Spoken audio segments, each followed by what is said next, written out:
Shabbat Shalom a todos. Glorificado seja o nome do Eterno por tudo.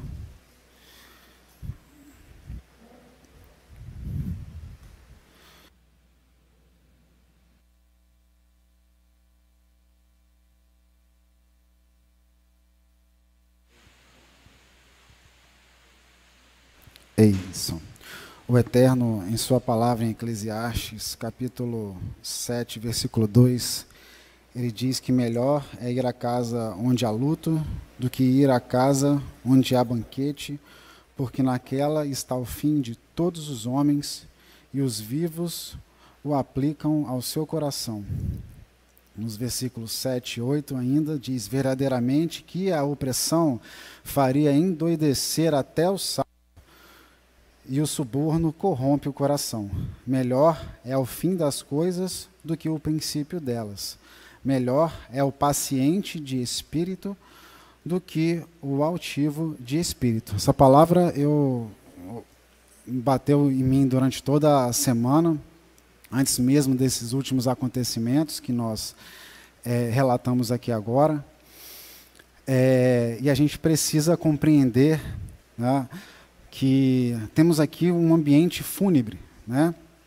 E eu tinha feito essa anotação, não em ocasião das coisas que ocorreram, mas por conta desse momento que nós estamos passando, de uma forma geral. São dias difíceis, né, com conhecimentos de histórias tristes e coisas do tipo, mas o Eterno, ele ergue a nossa cabeça. Eu louvo ao Eterno. Hoje aqui pude contemplar o retorno da Dulce também aqui à casa, uma ação de bastante importância no nosso meio.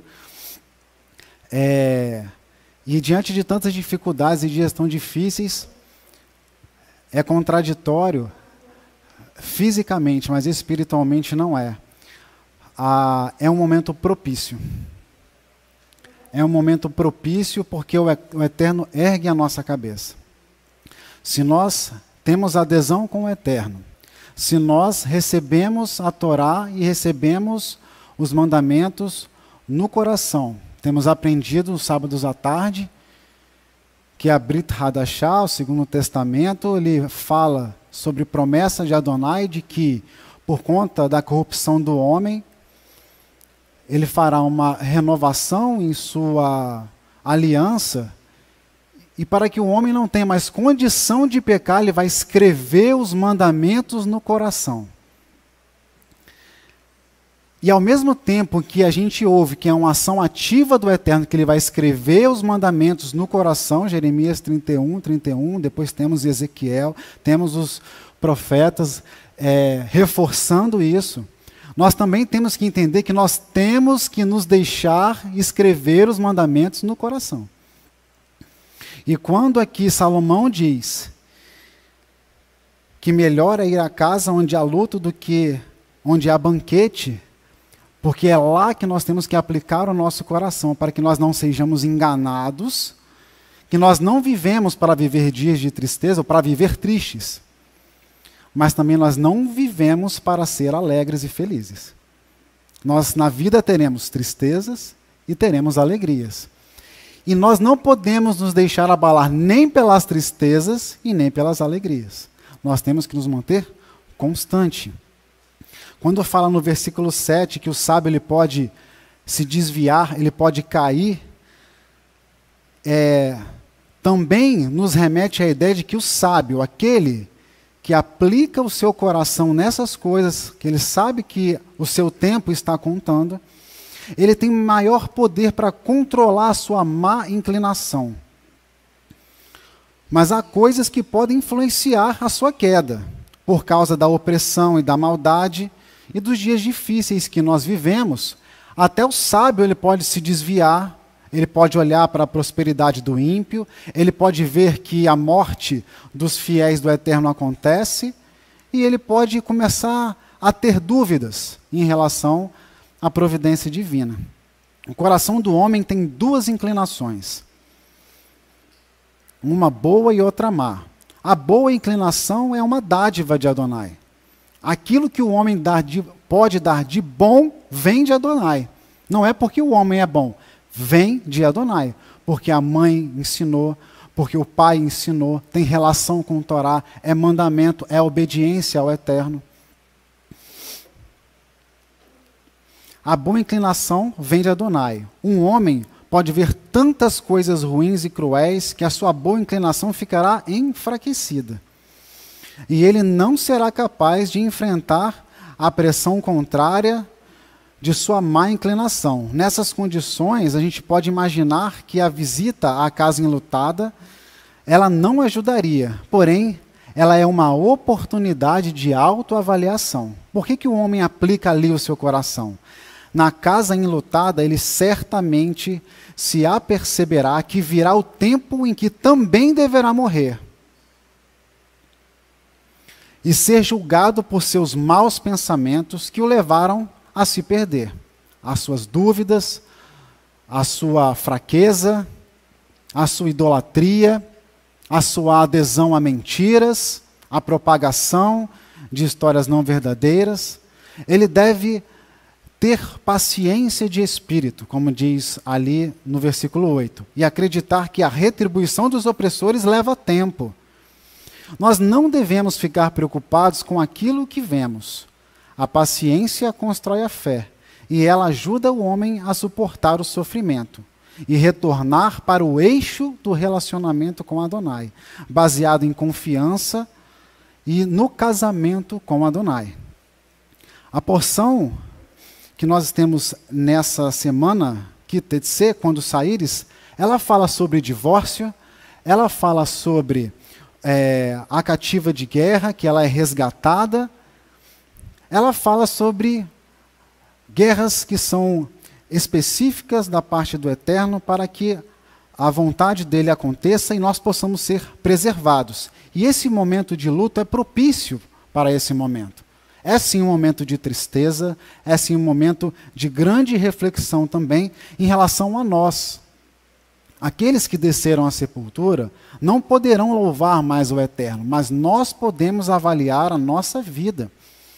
E diante de dias tão difíceis que estamos vendo, não podemos cair na dúvida, na tristeza, na melancolia, achando que não há na face da terra grandes coisas acontecendo, muitas pessoas sendo salvas, muitas pessoas aderindo à palavra do Eterno, mesmo que os nossos olhos nos traiam em relação a essa questão. O Eterno, ele fala no íntimo de cada um. Então, ali em Deuteronômio, no capítulo 24, nós temos a palavra sobre o divórcio, versículos 1 ao versículo 4. E aqui vamos falar, a gente vai falar sobre o divórcio, vai falar sobre a cativa de guerra. Essa porção é uma porção grande, ela tem 73 mandamentos, né? Nós não conseguimos cobrir todos esses mandamentos, mas nós vamos falar especificamente em relação ao que o Eterno tem nos falado, e em relação a esse momento que nós estamos. O que o divórcio tem a ver conosco? O que representa também espiritualmente o divórcio, além de uma legislação da relação do homem com a mulher? Deuteronômio capítulo 24, 1 a 4, quando o homem tomar uma mulher e se casar com ela, então será que, se não achar graça em seus olhos, por nela encontrar coisa indecente, far-lhe-á uma carta de repúdio, e lhe a dará na sua mão, e a despedirá da sua casa. Se ela, pois, saindo da sua casa, for se casar com outro homem, e este também a desprezar, e lhe fizer carta de repúdio, e lhe a der na sua mão, e a despedir da sua casa, ou se este último homem que a tomou para si por mulher vier a morrer, então seu primeiro marido que a despediu não poderá tornar a tomá-la, para que seja sua mulher, depois que foi contaminada, pois é abominação perante o Eterno. Assim não farás pecar a terra que o Eterno teu Elohim te dá por herança. Aqui fala sobre a terra, e esses mandamentos, esses 73 mandamentos, fala sobre o relacionamento entre os homens, o respeito em relação aos mandamentos, ou seja, também o relacionamento com o próprio Eterno, e fala sobre a terra porque aqui o nosso povo Israel está às portas de adentrar. São ajustes finos de uma geração que foi tirada ainda do deserto criança, ou menor de 20 anos, ou daqueles que nasceram no deserto. Esse é o contexto que nós estamos aqui. Entre as escolas rabínicas, a divergência em relação ao assunto do divórcio. O peso dessa discussão tem relação com a alusão entre o casamento de um homem com a mulher e o casamento de Adonai com o seu povo. Então, espiritualmente, o relacionamento de Adonai com o povo de Adonai é um relacionamento de casamento. Diferentemente do casamento entre o homem e a mulher, o relacionamento de Adonai com o povo não se encaixa nessa possibilidade de divórcio. Porque sai um pergaminho da mão do pai, da mão do homem, para a mão da esposa. Aonde que nós estamos, que nós estaríamos num lugar que o Eterno não estaria? O Eterno não pode despedir o seu povo, porque não tem de onde sair a carta de divórcio, o rolo, né, de divórcio, até a repudiada, até a que é divorciada. Então, não existe essa possibilidade de divórcio entre Adonai e o seu povo. Mas há afastamento. Há afastamento. No nosso ordenamento jurídico, existiu há algum tempo a figura da separação e a figura do divórcio. Existe uma separação, existe um afastamento, mas não é um divórcio no sentido de cessação do relacionamento. Esse afastamento se dá, obviamente, pela infidelidade da mulher, se dá pela infidelidade, a impureza da mulher, no caso nosso povo, nós, no relacionamento com Adonai. É um afastamento por um período, para que nós possamos retornar. E exatamente por isso estamos em dias difíceis. E exatamente porque estamos em luto, é propício que nós pensamos em todas essas coisas e venhamos averiguar o que é o divórcio. É justamente por isso, porque é um distanciamento onde vemos morte, onde vemos destruição, onde vemos ódio, onde vemos mentiras, onde vemos toda essa desordem e parece que a coisa não tem solução, mas o Eterno, Ele dá oportunidade para que cada um de nós individualmente, nós coletivamente possamos nos apresentar diante dEle. É só um período, mas reforça a necessidade do relacionamento, é um chamamento esse período.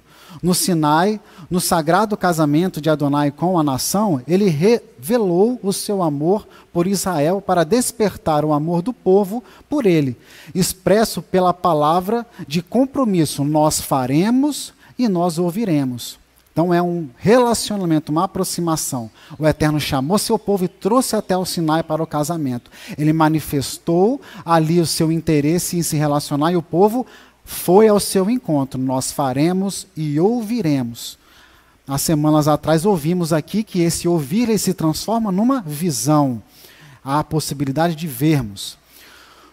Os períodos de exílio não foram e não são um divórcio, mas ele parece uma ocultação do amor. Ele parece ao homem uma ocultação do amor.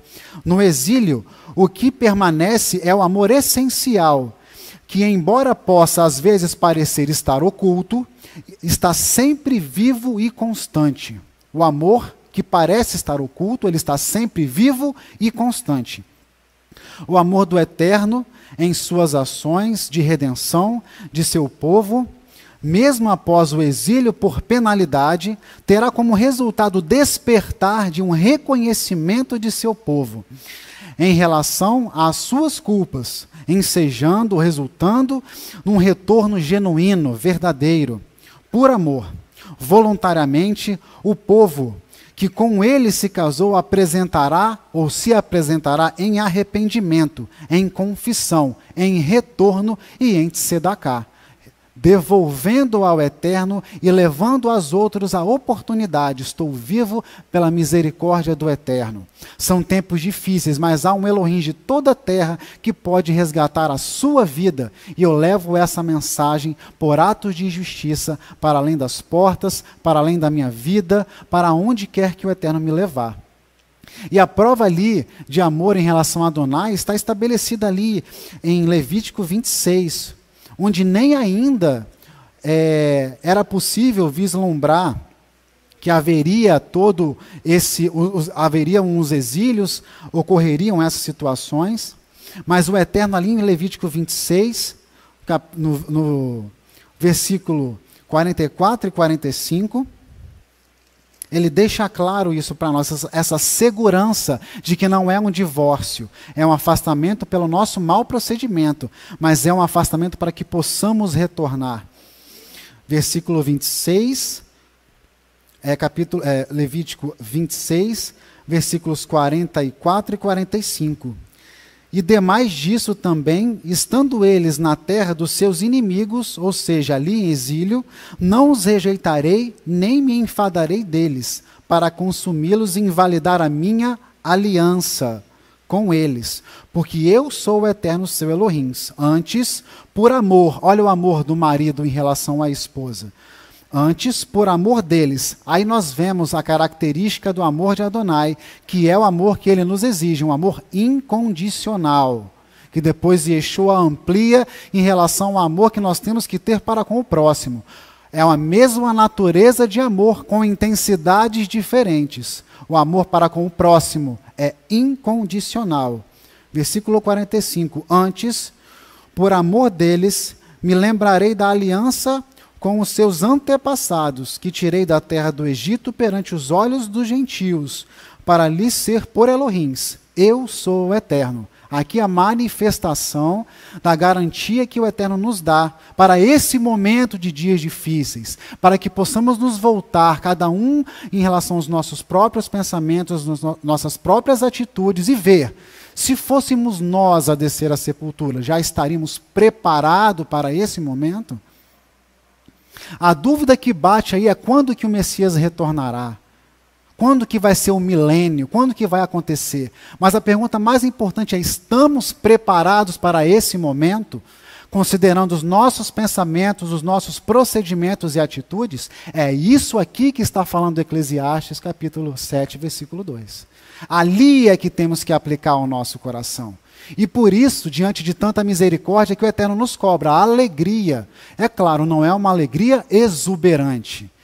Não é uma alegria desrespeitosa quem está de luto. Mas é uma alegria porque se nós estamos aqui, se aqueles que nos acompanham desde a internet estão ouvindo essa palavra que em algum momento o Eterno tocou no coração, trouxe para o Shabat, trouxe para a Torá, trouxe para o mandamento. Ali em Salmo, no versículo 44, Salmos no versículo 44, lembra, casamento é uma relação entre duas partes. Aqui em Levítico 26 falamos do relacionamento de Adonai para com o povo, de que o distanciamento não é um divórcio. No Salmo 44 é o elevar do homem. Ele reconhece que pecou. Ele reconhece a sua falta, mas ele diz, ele fala que ele não se apartou de Adonai, ele não se divorciou de Adonai. Salmos capítulo 44, versículo 9 a 11. Mas agora tu nos rejeitaste e nos confundiste, e não sais com os nossos exércitos, por causa dos nossos pecados. Tu nos fazes retirar do inimigo. E aqueles que nos odeiam, nos saqueiam para si. Tu nos entregaste como ovelhas para comer, e nos espalhaste entre os gentios. Olha ali o versículos 17 a 22. Tudo isso nos sobreveio por conta das nossas faltas. Contudo, não nos esquecemos de ti, nem nos ouvemos falsamente contra a tua aliança. Aqui ele fala, não nos divorciamos do Senhor. Nós pecamos, reconhecemos o nosso pecado, mas nós não nos divorciamos do Senhor. O nosso coração não voltou atrás, não voltou para o Egito. Nem os nossos passos se desviaram das tuas veredas. Aqui a menção da Torá. Ainda que nos quebrantaste no lugar de dragões e nos cobriste com a sombra da morte, os dias atuais. Se nós esquecemos o nome do nosso Elohim e estendemos as nossas mãos para um Deus estranho, porventura não esquadrinhará Elohim isso? Aquele testemunhando em favor da sua própria inocência em relação ao divórcio. Ele não se divorciou. O povo não se divorciou, pois ele sabe os segredos do coração. Sim, por amor de ti, olha aí o amor da esposa para com o marido. Por amor de ti, somos mortos todo o dia, somos reputados como ovelhas para o matadouro. É por conta do relacionamento, é para que haja um retorno, é para que haja um reconhecimento. Aqui nós temos que saber determinar quais são essas batalhas onde nós devemos entrar. Aqui a porção, ela inicia falando sobre a guerra, sobre aquela que é repudiada em situação de guerra, aquela que é cativa de guerra, e no final fala sobre uma guerra. A preservação do relacionamento com Adonai depende na aplicação da sabedoria que nós conseguimos nesses momentos de dificuldade, quando aplicamos no nosso coração, nessa sabedoria e os ensinamentos que recebemos, quando ele encontra lugar, terreno fértil no nosso coração. Quando nós nos deixamos ser embebidos pelo mandamento do Eterno. Disso depende o discernimento em relação às guerras de Adonai. A cativa de guerra está ali em Deuteronômio, no capítulo 21. Vamos ali, Deuteronômio, capítulo 21, nós lemos ali já no começo do serviço. Deuteronômio, capítulo 21, 10 a 13 apenas. 21, 10 a 13. Quando saíres à peleja contra os teus inimigos, e o Eterno teu Elohim os entregar nas tuas mãos, e tu deles levares prisioneiros, e tu, entre os presos, vires uma mulher formosa à vista, e a cobiçares, e a tomares por mulher, então a trarás para a tua casa, e ela rapará a cabeça e cortará as suas unhas. E despirá o vestido do seu cativeiro, e se assentará na tua casa, e chorará a teu pai e a tua mãe um mês inteiro, e depois chegarás a ela, e tu serás seu marido, e ela sua mulher. Quando saíres à guerra, diz respeito ao enfrentamento da alma com todas as dificuldades que nós temos. Aqui a gente faz uma analogia em relação à cativa de guerra e nós mesmos. A gente pode fazer essa analogia individualmente, cada um pensando em si, e nós como povo de Adonai, como aquele que vai buscar, como aquele que vai resgatar, como aquele que vai chamar, mas você precisa de um período de retorno.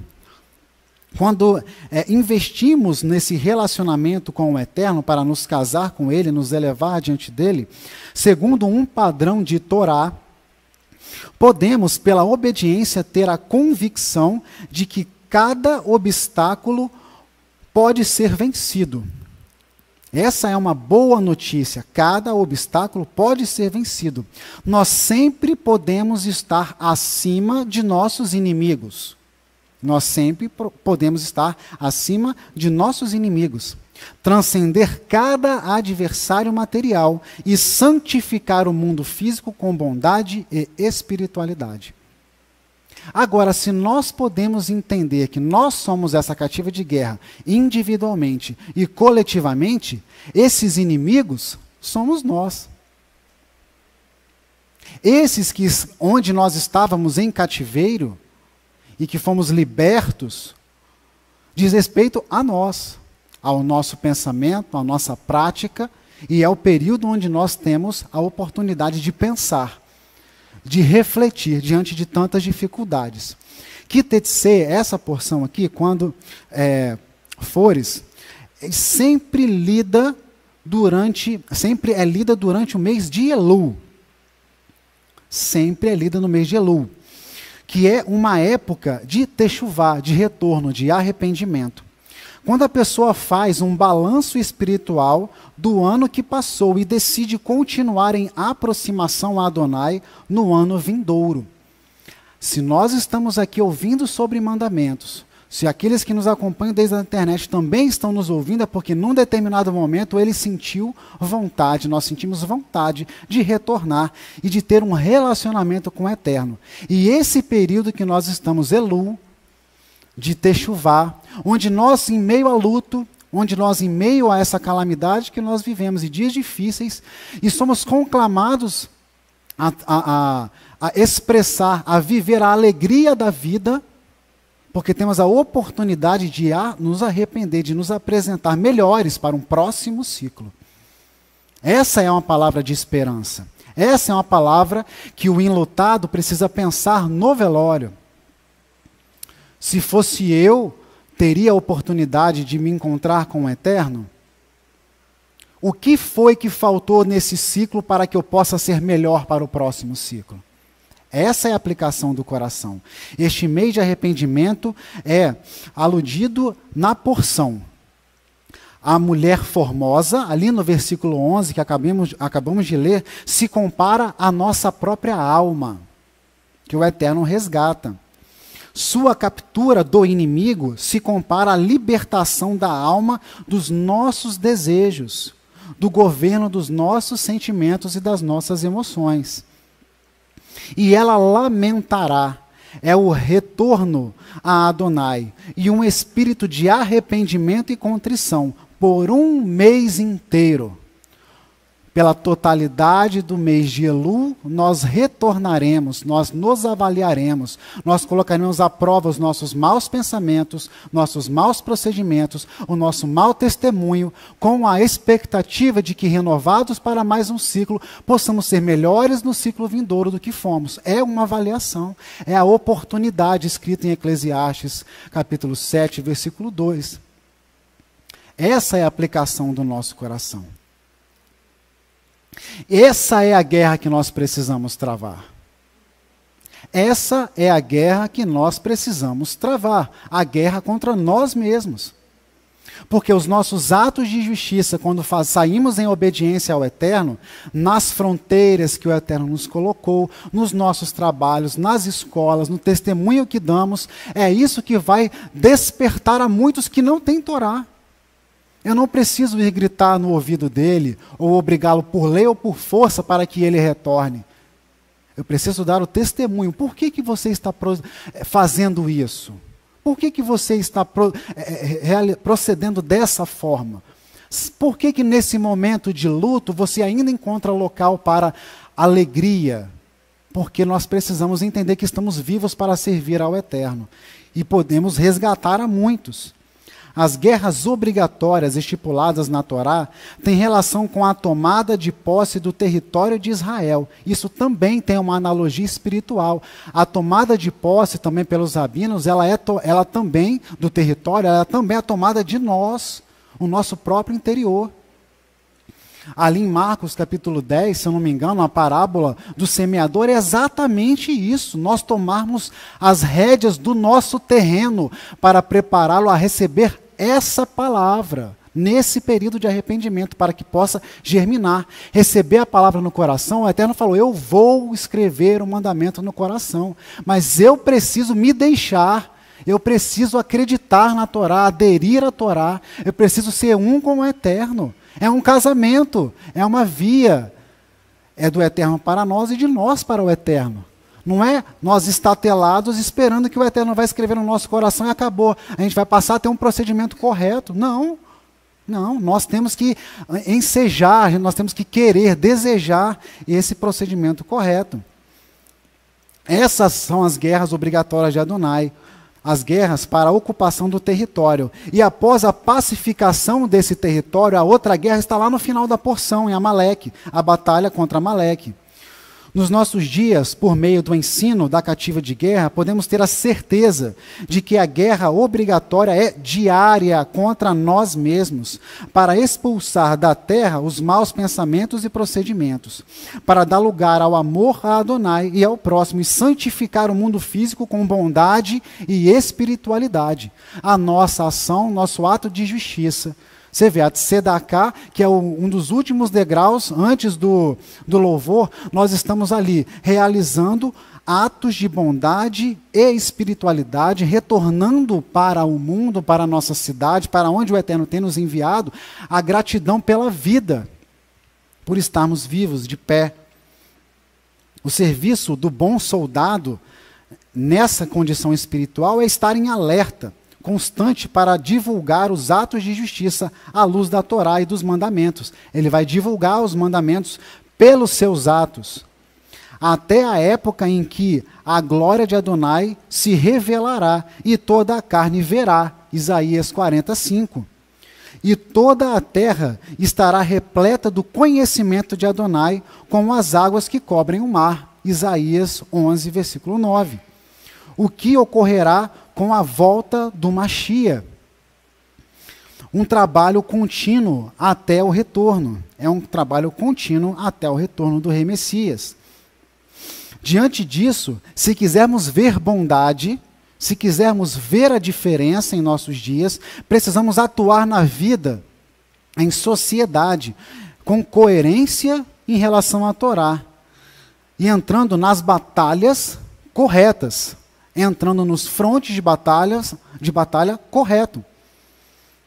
O Eterno nos tem dito que não há tempo para esperar, para que entendamos qual é a batalha certa. O bom soldado está alerta e aprende, porque ele, em Eclesiastes, capítulo 7, versículo 2, aplicou o seu coração, e ele não é abalado. Lá no versículo 7, versículo 8, ele fala, o sábio, vendo a opressão, ele pode, inclusive, se desviar.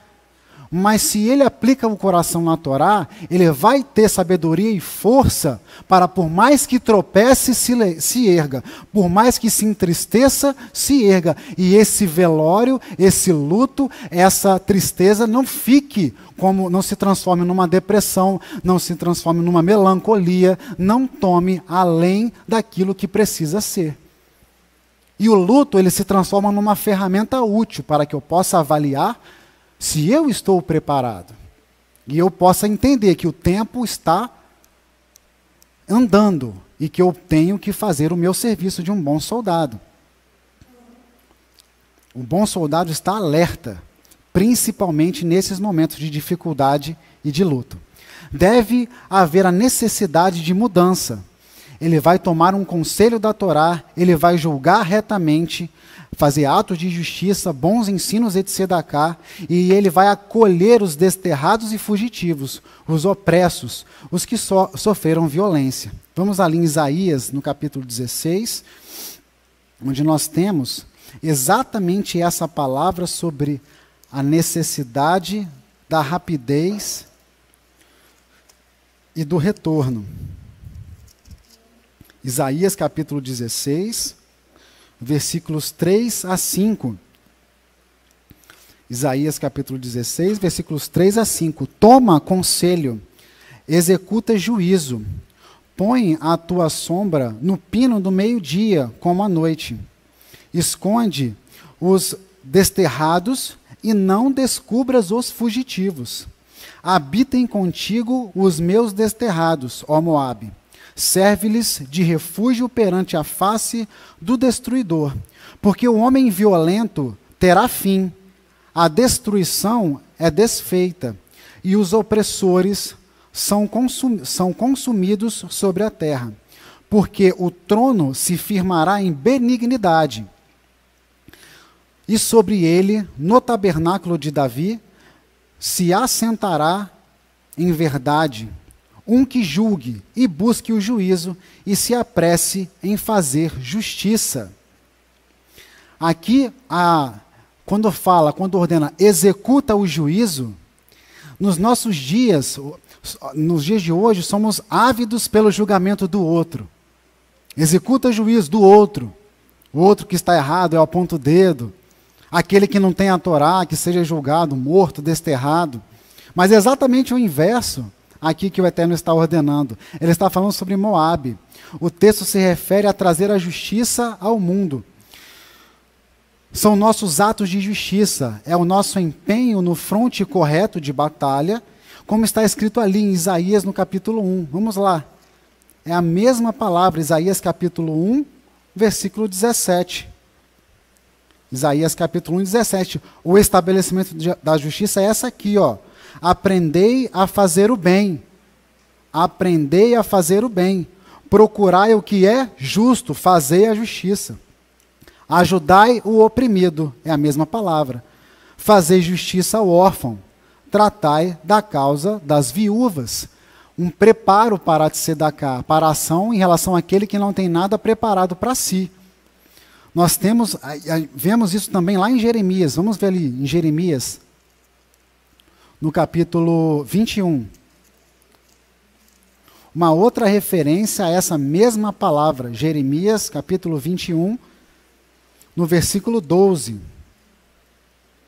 Ó casa de Davi, olha como é que ele está chamando a responsabilidade, a casa de Davi, da onde vem o Machia.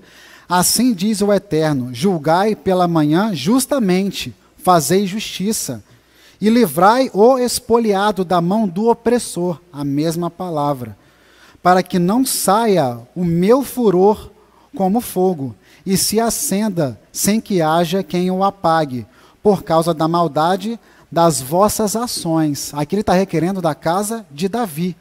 Vira a página aí da sua Bíblia e veja no capítulo 22 de Jeremias, versículo 3. Assim diz o Eterno, exercei o juízo e a justiça, e livrai o expoliado, a mesma palavra, da mão do opressor. E não oprimais, aqui ele já está indo adiante, não seja você responsável pela opressão, pelo julgamento daquele que não tem Torá, faça o ato de justiça, dê a ele, faça o gesto, dê a ele o ensinamento pelo seu ato de justiça, nem ao órfão, nem à viúva, não façais violências, nem derrameis sangue inocente neste lugar. Em Daniel, no capítulo 4, ainda nessa mesma palavra, Daniel capítulo 4, ainda nessa mesma palavra sobre aplicar a justiça, Daniel faz um clamor perante a autoridade, como nós oramos aqui sempre, as nossas autoridades físicas, para que temam ao Eterno. Daniel capítulo 4, versículo 27. Portanto, ó rei, aceita o meu conselho e põe fim aos teus pecados, praticando a justiça. Olha aqui o povo de Israel, um representante da casa de Israel, dando testemunho em um conselho baseado na Torá. E as tuas iniquidades, cesse a injustiça, pratique a justiça e volte atrás em relação às suas iniquidades, usando de misericórdia com os pobres, pois talvez prolongue a tua tranquilidade. Aqui nós temos claramente o avanço em relação a esse bom conselho. Nós temos ainda ali, em Isaías 16, no versículo 5, a figura do trono no tabernáculo, que é uma figura que remete a Ezequiel, onde nós temos a certeza de que o Eterno vai reinar sobre nós em justiça e com um trono de justiça. Ezequiel capítulo 43, no versículo 7. Ezequiel 43, versículo 7. E disse-me, filho do homem, este é o lugar do meu trono. Ele está falando dentro do tabernáculo, dentro do templo. O terceiro templo é uma profecia. E o lugar das plantas dos meus pés, onde habitarei no meio dos filhos de Israel para sempre. E os da casa de Israel não contaminarão, olha os atos de justiça, não contaminarão mais o meu nome santo. Nem eles, nem os seus reis, com suas prostituições e com os seus cadáveres dos seus reis nos meus altos.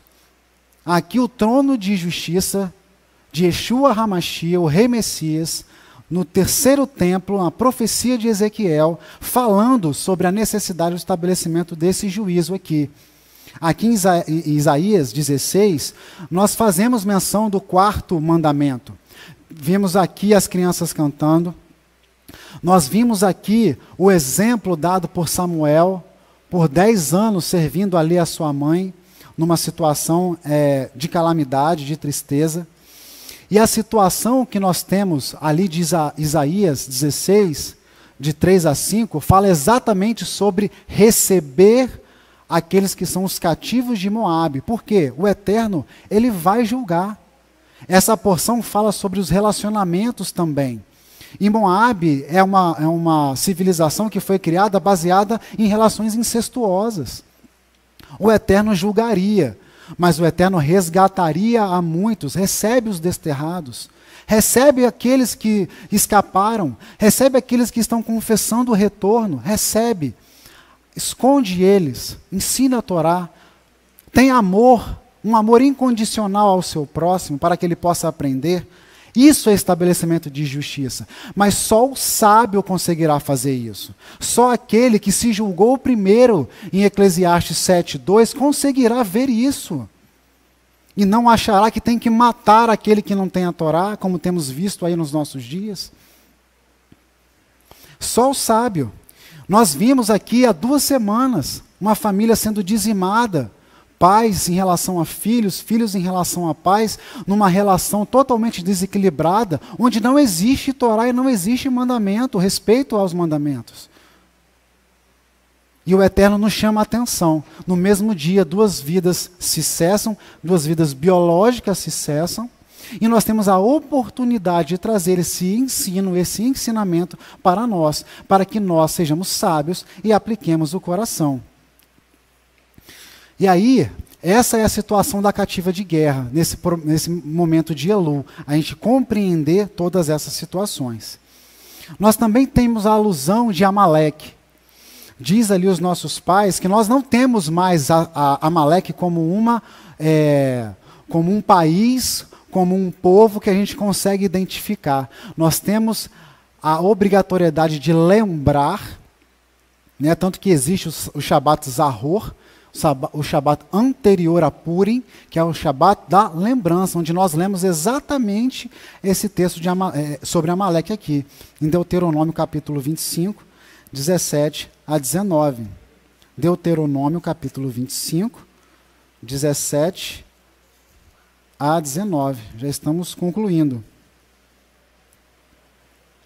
Deuteronômio 25, 17 a 19. Lembra, ó o mandamento, lembra-te do que te fez Amaleque no caminho, quando saías no Egito.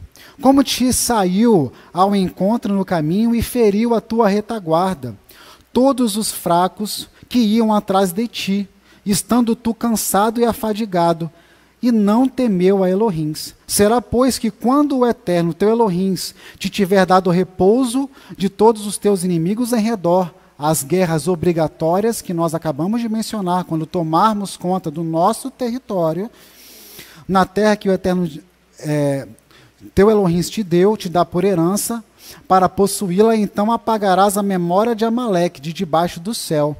Não te esqueças. Mas aí ficamos com um dilema. Se nós não temos a condição de determinar na nossa sociedade uma população, um reino, um país que seja Amaleque, nós temos então a questão espiritual de lembrar. Mandamento forte, concreto, verdadeiro e praticável. Lembrar. Nós temos que lembrar. E como que nós lembramos?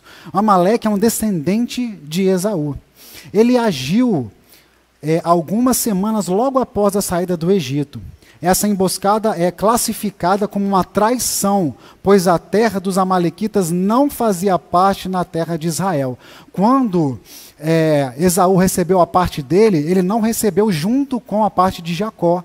Eles tinham terras distintas, ou seja, não havia necessidade de Amaleque atacar Israel por nada. Amaleque não era motivado pelo medo de perder alguma coisa. Ele era motivado pelo ódio. O ataque original de Amaleque foi um ato furtivo, às escuras, escondido. sorrateiro.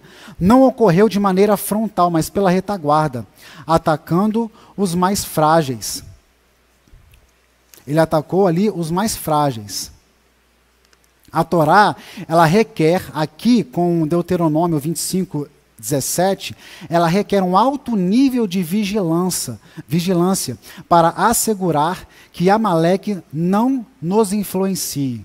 Não nos influencie. Então aqui a gente consegue ver o mandamento da cativa de guerra, que somos nós resgatados pelo Eterno, saber identificar qual é a batalha em que nós temos que entrar, levar a justiça, nos julgar e levar a justiça, fazer os nossos atos de justiça em favor daquele que ainda não tem Torá.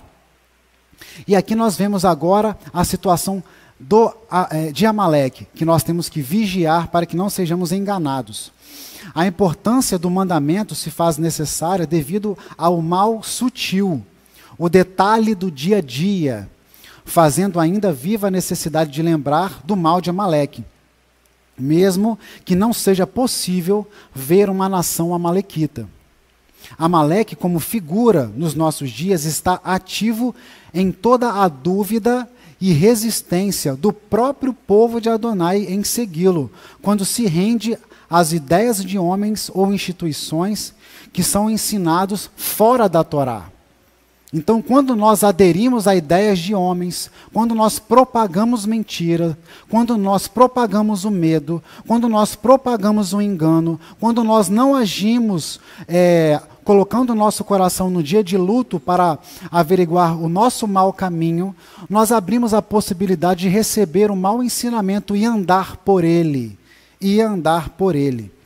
E aí isso é a característica do servo frágil. Ele não consegue chegar em Eclesiastes 7, no versículo 8, porque ele não passou, ele por conta do seu desequilíbrio emocional, por conta do seu desequilíbrio na área do desejo, ele quer fazer o seu próprio ato de justiça. Ele quer pegar uma bandeira, ele quer pegar uma causa, ele quer sair pelas ruas, ele quer manifestar o seu posicionamento e ele quer fazer pela sua própria força, o seu próprio juízo. Esse é o servo frágil.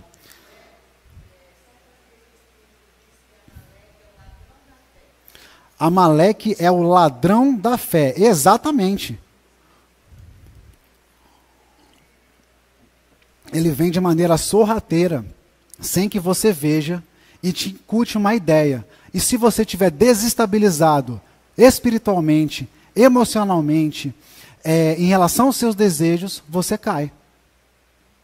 Por isso a necessidade de nós termos um mês de Elu e uma festa de Yom Kippur. Por isso a necessidade de nos entendermos como uma cativa de guerra que precisa passar um mês em luto, pensando que no próximo ciclo nós queremos participar e queremos ser melhores do que no anterior.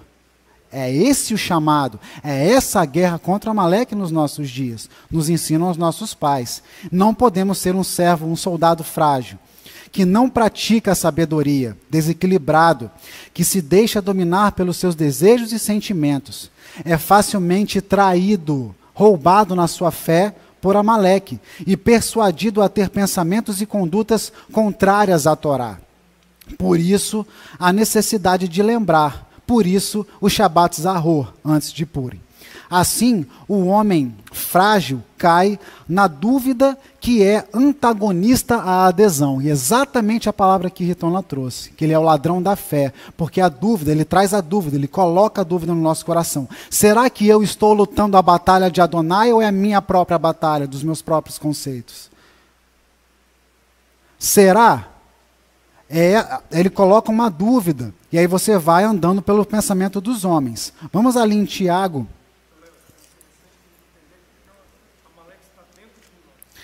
Exatamente, você ensinou isso, esse ciclo. Amaleque está dentro de nós. Exatamente. Exatamente. Amaleque está dentro de nós. E isso é um ensinamento em linha com os nossos pais. Ensinamento em linha com os nossos pais. Tiago, capítulo 1, 2-8, diz: meus irmãos, tende grande alegria quando enfrentardes várias tentações, dias difíceis, sabendo que a prova da vossa fé opera a paciência. Eclesiastes capítulo 7, versículo 8. Sedes pacientes de espírito. Tenha, porém, a paciência, a sua obra perfeita, para que sejais perfeitos e completos. Completo, um servo, um soldado completo, sem faltar em coisa alguma. E se algum de vós tem falta de sabedoria, se não conseguiu olhar no luto, na dificuldade, na provação, a oportunidade de se avaliar, de se ver, de voltar atrás do seu mau pensamento e mau procedimento, se falta, peça Elohims, que a todos dá liberalmente e não lança em rosto, e se lhe há dada. Peça, porém, com fé, em nada duvidando, porque o que duvida é semelhante à onda do mar, que é levada pelo vento e lançada de uma parte para outra. Olha aí, Amaleque. Vento de qualquer doutrina, é uma onda, é uma nau à deriva, é um navio que é soprado por um vento sem timão, e eu vou para onde o vento está me levando. Aí vem o vizinho e fala. Aí vem um colega do trabalho e fala. Aí vem um familiar e fala. Aí vem minha esposa e fala. Aí vem o marido e fala. Vem o filho e fala. A internet fala. E você vai atrás. O Amaleque está dentro de nós. Se entendermos o mandamento da cativa de guerra e avaliarmos o nosso coração, como em Eclesiastes 7, versículo 2, nós conseguiremos e pedir ao Eterno aqui: não tenho sabedoria, eu não entendi. Não tenho sabedoria, eu não entendi. Nós corremos o risco de ser roubados por Amaleque e batalhar uma guerra, uma batalha que não é a batalha de Adonai. E eu perder tempo. Nós não temos tempo. Olha Isaías 16, nós não temos tempo. Nós temos que salvar aquele que vai receber está no meio da população que vai receber uma justiça do Eterno. Eu tenho que ir atrás e cobrir o desterrado. Versículo 7. Não pense tal homem que receberá do Eterno alguma coisa. O homem de ânimo dobre, ou seja, que ele tem dúvida, é inconstante em todos os seus caminhos. Cair é experiência. O sábio cria uma condição robusta e, pelo seu relacionamento com Adonai, se sustenta e permanece firme, mesmo passando pelos dias maus. Ele não é inabalável. Não é que ele não tenha sentimento, não é que ele não tenha emoção. Ele só não se deixa governar pelas suas emoções, pelos seus sentimentos e pelos seus desejos. Porque ele é obediente. Porque ele é obediente. Lá em Mateus, no capítulo 10,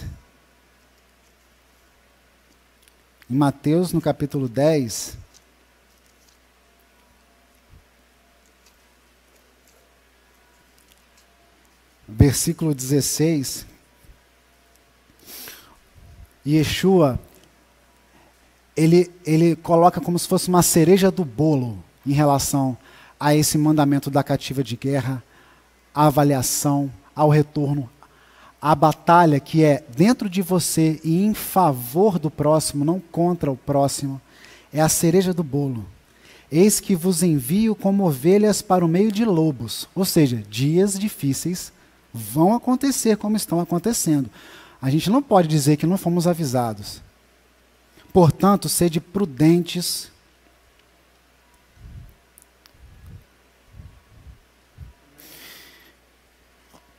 como a serpente, e inofensivo como as pombas. Primeiro versículo de Isaías 16. Sede prudentes como a serpente, é sagacidade, é ver entre as linhas, é saber, isso aqui é mentira, eu não vou propagar, isso aqui é engano, eu vou sair desse meio, eu não vou ser encontrado, eu não quero ser contado no meio dessa população. Eu quero ser encontrado na mesa dos justos, não na mesa dos injustos. É uma sagacidade, é fino, é refinado isso aqui. É arisco, o cara é arisco, ele consegue perceber. E seja bondoso, inofensivo como as pombas. Ele age com amor para com o próximo. É preciso ter a sagacidade da serpente, pois Amaleque, ele conhece o mestre. Ele é familiar.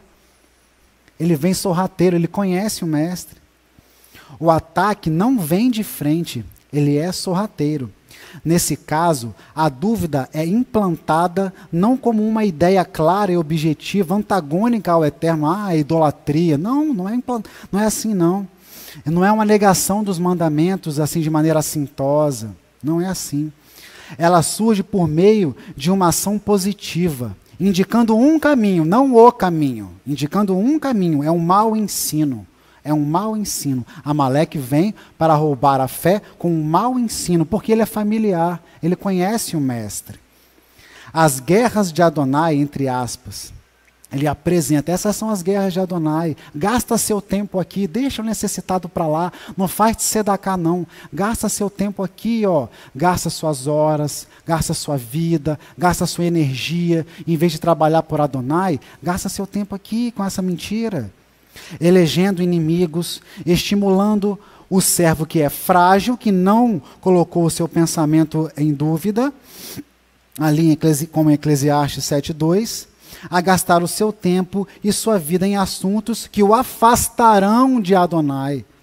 Por isso, o servo que não se aplica em praticar a sabedoria, que nós ensinamos ali em Eclesiastes, não consegue ver, que Léo ensinou aqui há 2 semanas, não consegue ver por acreditar estar lutando as guerras de Adonai. Eu estou certo, eu estou lutando por Adonai. Que na verdade está dando passos importantes à negação de Adonai e dos mandamentos. Ele passa a odiar o próximo. Ele pensa o mal, ele deseja a derrota e a morte. Ele mente, ele fofoca, ele maldiz. Não tem como eu achar que eu sou um bom soldado, esperto, sagaz como a serpente, e mentir, desejar o mal, desejar a morte. Não tem como, não tem como. É um esfriamento, isso causa um esfriamento em relação à obediência e aos ensinos. As práticas que podem ser vistas são verdadeiros testemunhos contrários à Torá, quando é assim. Aos profetas, contrário aos profetas e contrário ao rei Messias. E lá Romanos 2:24 diz, porque, como está escrito, o nome de Elohim é blasfemado entre os gentios por causa de vós. Eu estou dizendo, em nome de Adonai, estou fazendo um mau testemunho. Então, aquele que não tem Torá, em vez de você ter um ato de justiça e salvá-lo, protegê-lo, como exige Isaías 16, eu o afasto, porque eu tenho um mau testemunho. Ele fala, é esse o procedimento de quem segue Adonai? Quando eu sou encontrado batalhando uma batalha que não é de Adonai, não é a avaliação do seu eu, não é afastar o Amaleque de dentro de nós, não é livrar o necessitado.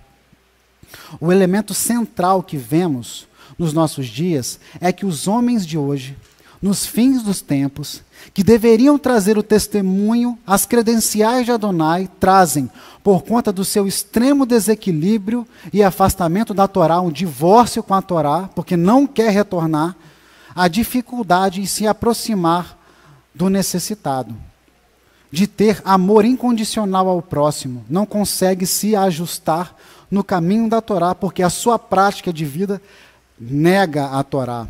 Nunca retorna. Sua prática de vida nega a Torá e nunca retorna. Contudo, ele exige do vizinho. Ele exige do vizinho que não tem Torá. Ele exige do vizinho que não tem Torá, que abandone as práticas idólatras, se preocupa com o que ela diz ou fez, e acaba por empenhar seu tempo não na própria melhoria do servo, de si como servo, por meio de atos de justiça e santificar o mundo físico com bondade e espiritualidade. Ele não está fazendo bem à sociedade. Antes, por meio do seu juízo precipitado, e por ter sido apressado e seguido uma guerra que não é de Adonai, sendo roubado na fé e caindo na trama de Amaleque, ele atende os seus desejos e o seu sentimento. Ele fica satisfeito com a sua ação, porque ele atende o desejo, o seu sentimento. Ele traz o ódio, ele difunde a competição, ele difunde a destruição e ele difunde a idolatria do pensamento, a idolatria do eu, e idolatria de quem quer que seja. O servo sem entendimento tem a firme certeza de que seu papel nessa história toda é a mudança pela lei, pela força, pela guerra travada, a exaustão contra o próximo. para que ele mude sua forma de agir, para que o próximo mude a sua forma de agir. Ah, quem dera se fulano estivesse aqui para ouvir essa palavra. É sempre assim. Ele tem certeza que a vitória vai acontecer pela mudança do outro. A sociedade vai ficar melhor pela mudança do outro, que o mundo vai ficar melhor pela mudança do outro, que a humanidade inteira vai ser salva pela mudança do outro. Permanecendo ele no centro dos seus desejos e sentimentos, atendido em todos os seus conceitos e certo de que trabalhou e batalhou nas guerras de Adonai. Mas não é assim. Ali em Isaías, para terminar, 55, vamos a ler juntos, em Isaías, capítulo 55, o Eterno dá um alerta para que nos coloquemos na nossa posição de cativa de guerra e pensemos, Adonai nos resgatou, e nós podemos chorar durante um mês antes de Yom Kippur, de Rosh Hashanah e Yom Kippur, para que possamos ter um ciclo como um bom servo, um bom soldado diante de Adonai. Isaías capítulo 55, versículo 6, até o 9. Buscai ao Eterno enquanto se pode achar, invocai-o enquanto está perto. Deixe o ímpio o seu caminho e o homem maligno os seus pensamentos, e se retorne ao Eterno, que se compadecerá dele. Torne para o nosso Elohim, porque grandioso é em perdoar. Porque os meus pensamentos não são os vossos pensamentos, nem os vossos caminhos os meus caminhos, diz o Eterno. Porque assim como os céus são mais altos do que a terra, assim são os meus caminhos mais altos do que os vossos caminhos, e os meus pensamentos mais altos do que os vossos pensamentos, em nome de Yeshua HaMashiach. Amém. Eterno, obrigado, ó Pai, por tudo que o Senhor tem feito no nosso meio. Obrigado, ó Pai, sim, pela vida. Obrigado, sim, pela cessação da vida.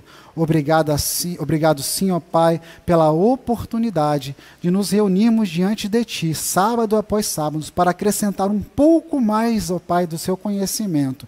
E que cada um, ó Pai, aqui, desde a internet, possa também, ó Pai, avaliar o seu pensamento, o seu procedimento, e possa adentrar um ciclo, ó Pai, em paz com o Senhor. Mesmo que os nossos olhos não vejam a paz, ó Pai, mas que nós possamos ser sagazes como a serpente, ó Pai, bondosos, ó Pai, como a pomba, fazendo todo o serviço que o Senhor nos deu internos e externos, ó Pai, à sua casa, em nome de Yeshua HaMashiach. Yevarechecha Adonai veishmerecha, Yeir Adonai panavelecha brihunecha, Yissa Adonai panavelecha veiasem lecha shalom, Vishem Yeshua HaMashiach. Que o Eterno os abençoe e os guarde. Que o Eterno faça resplandecer o seu rosto sobre vós e tenha misericórdia de vós. Que o Eterno sobre vós levante o seu rosto e vos dê a paz. Em nome de Yeshua, o Messias. Amém. Shabbat Shalom.